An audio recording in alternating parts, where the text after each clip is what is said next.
These are the 5 A's that I personally use to trust God in my relationships in the present and in the future. And the first A is asking God for confirmation and guidance through prayer, and then waiting for his response. That's the part. That's the got you, is waiting for his response to the prayer. The Bible verse I want to go over is in Jeremiah 29:11. For I know the plans I have for you, declares the Lord. Plans to prosper you and not to harm you. Plans to give you hope and a future. I do talk to God a lot through prayer, but I also have to remember to listen to God for his response. Listen in the word. Just be aware of what's going on, my surroundings and stuff like that. The other thing I'm starting to learn how to do is accountability. That's so big. I always talk about accountability because it's huge. Accountability about your intentions with others.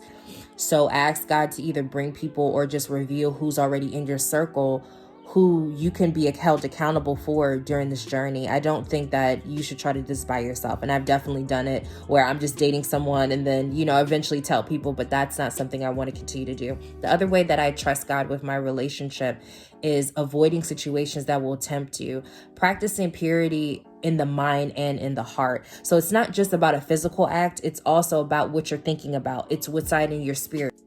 I really like this guy. It was a couple years ago, and I told him, look, I'm not coming to your apartment, not coming inside, and he respected it. He did. And then there was this one day where I felt, I'm strong. This has been a couple years. I feel like I can do it, and it went left. No, we did not end up sleeping together, but it definitely got inappropriate, and he wasn't he wasn't celibate at all, so that probably didn't help. But even if he was, avoiding certain situations that will tempt you, whether it's going into each other's apartments, watching certain things or whatever it is. And I've even had conversations that have tempted me. So the thing is, you just have to stay alert. The other way that I trust God with my relationship is applying 1 Corinthians 13 in your relationship. 1 Corinthians 13 verse 4 says, love is patient. Love is kind. It does not envy. It does not boast. It is not proud. It is not rude.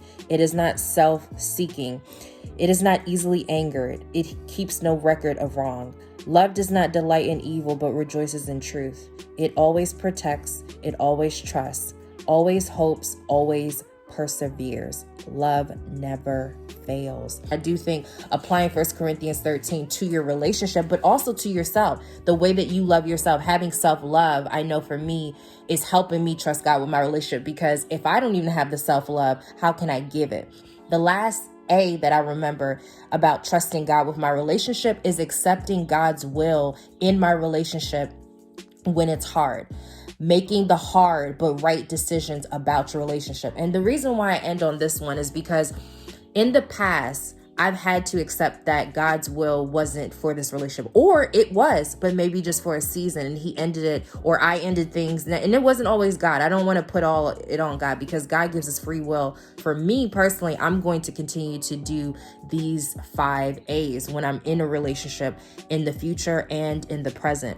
I'm going to ask God for knowledge and confirmation through prayer and wait for his response. I'm also going to have accountability with my intentions. I'm not going to date alone. I'm not going to be in private, in secret. Doesn't mean I'm posting everything on the internet, but I'm also not hiding what's going on in my life. The other thing I'm not going to do is avoid situations that will tempt me. So I need to learn my triggers. There are certain things that will happen. It sounds really simple, but this will be different when you first start meeting someone versus when you've been with them for a very long time. And I've experienced all of that. Also, I'm going to apply 1 Corinthians 13 to my relationship with God, myself, and the person I'm with. The last thing I'm going to do is accept God's will in my relationship. When it's hard, I'll make the right decision. Sometimes it can be hard, but whatever it is, I know that God has my back and he wants the best for me. These are the 5 things that I personally use to trust God in my relationships, in my present moment and in the future. And I just thank you so much for watching Living Purified. My name is Debbie, and I will see you next time. Bye.